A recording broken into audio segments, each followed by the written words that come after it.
All right, there was another game last night, the big marquee game of the night. The first one was Bucks at Philly. This was a Bucks win, fairly easy, 124-109. Dame Lillard had 39 and 6. Giannis with his 25 points and 14 rebounds. This it's crazy because I say bounce back.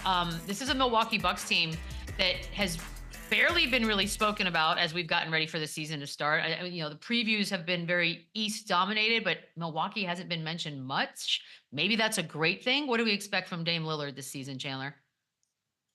What he did last night, and he's one of the greatest shooters also of all time, and he can get so hot. And what they did last night, this pick and roll with him and Brook Lopez is really unguardable because you can't really blitz or you can't really show too hard because Brook Lopez is such a great outside shooter, and he's still struggling. He was 1 for 6 last night, but he got so many good looks just being in that two-man game with Damian Lillard. So you almost have to blitz him in that, get the ball out of his hands, and then try and make Brook Lopez make plays kind of in the pocket there. But listen, when he gets going like that, nobody in the world can guard him. And I truly believe no matter what team Damian Lillard is going to be on, he is their closer. And you look last night, I thought Giannis kind of struggled last night. He was a little passive. And you still look at the box score last night. He had 25, 14, and 7, and missed 7 free throws. So listen, I think they are perfectly fine with nobody talking about them. I think they love that everybody thinks the Celtics or it's the runaway team.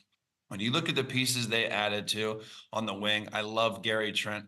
I love Taurean Prince. These are two just 3-and-D guys that provide you outside shooting, that defend, that know their role. So this team got better. And it all, to me, I know how great Giannis is. It all is dependent on Damian Lillard. If he can continue to be an all-NBA talent this season, which there's no doubt in my mind he will. And it's always a question, Chris Middleton. They look so good and so deep last night. And their third best player, it wasn't even on the floor. So this team is very, very good. It's early, but they're going to be there at the end of the Eastern Conference. I got a feeling. I think you hacked my computer and took all my notes, Chandler. Word for word, I was going to say the exact same things. Man, they look good. And Brook Lopez been in that pick and roll with Dame. They almost looked unstoppable. And that's why Doc Rivers is going to be a Hall of Fame coach. He's finding ways to make this team better from last year. I was calling for them to play Giannis more in the pick and rolls where you have to pick your poison. Giannis isn't the guy.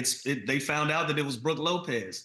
And then you bring in a Taurean Prince. You bring in a Gary Trent Jr., two very capable and serviceable NBA players who's going to do the dirty work, who's going to be spot-up shooters, great 3-and-D guys. Gives you a great balance, man, on both ends of the floor for the Milwaukee Bucks. I don't want to say they're going to be a sleeper pick. It's hard to sleep on them when you got a Dame Lillard and a Giannis and a Chris Middleton that'll come back off of injury.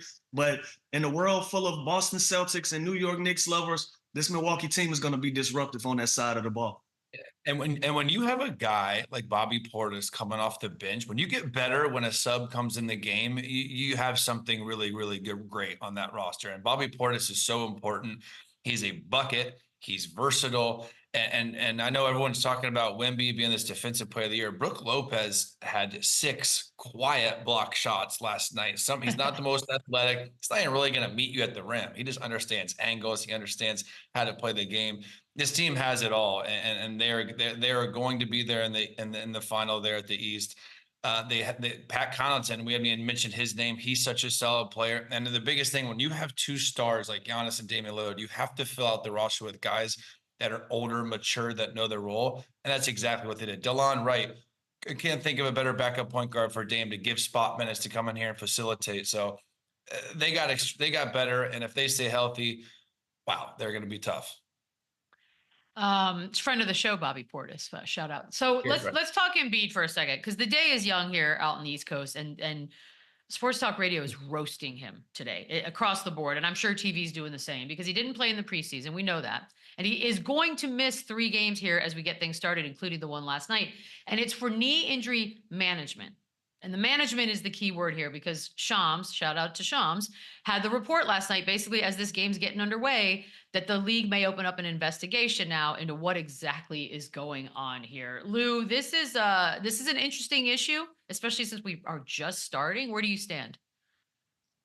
Look, if he's hurt, right? But publicly, I don't think they did themselves any favors by predetermining or announcing that he's not going to play in back-to-backs, because you're a fan and you say, okay, he's not going to play in back-to-backs. Then he doesn't play in a season opener. Then you say he's going to miss the next 3 games. So if you're a fan, you're like, well, hell, when the hell is he going to play? Like, when is he going to be available on the floor? We have championship aspirations. You know, we believe in this guy. You bring in Paul George, you give Tyrese Maxey his money.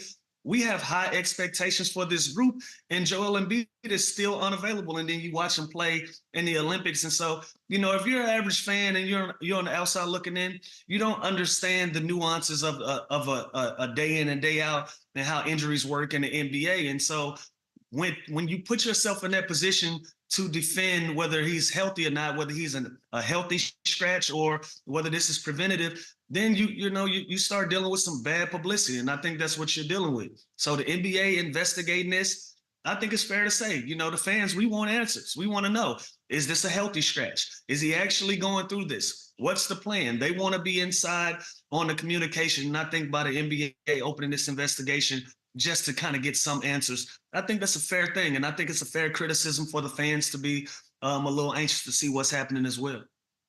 See, what's interesting to me here is let's call a spade a spade. He's hurt. Like, he is clearly hurt. All you had to do was watch the Olympics this summer to see Joel Embiid was not himself. The way he moved just wasn't fluid. He obviously has something going on that's more serious. And Lou knows when you are on the fence of coming back and when you might be coming back, it's always listed day to day. So when you predetermine a full season of no back-to-backs, you're obviously concerned about the longevity of him. You want him to be a full go in the playoffs, which I understand.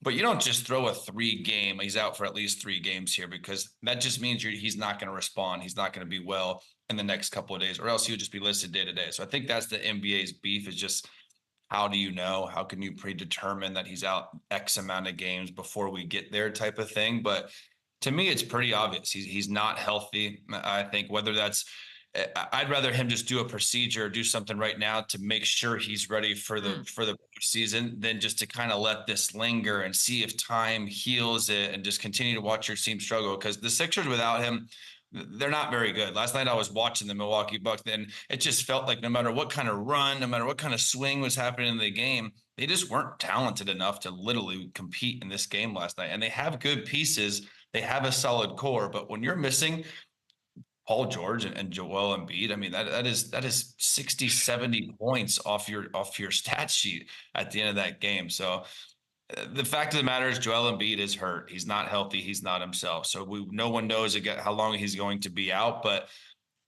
I think they're obviously just protecting him, and they see the year Kawhi Leonard didn't play any back-to-backs and he still played 55, 60 games and they won. So I think they're starting to think that's a recipe, and that might be the plan for them, but the dude isn't healthy. So I don't know, how do you justify that? What do you say?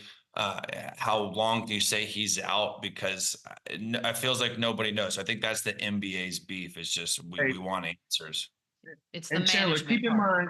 Yeah, but look, Beadle, keep in mind that they've said forever. It's like he's never playing in a back-to-back again. They can say this.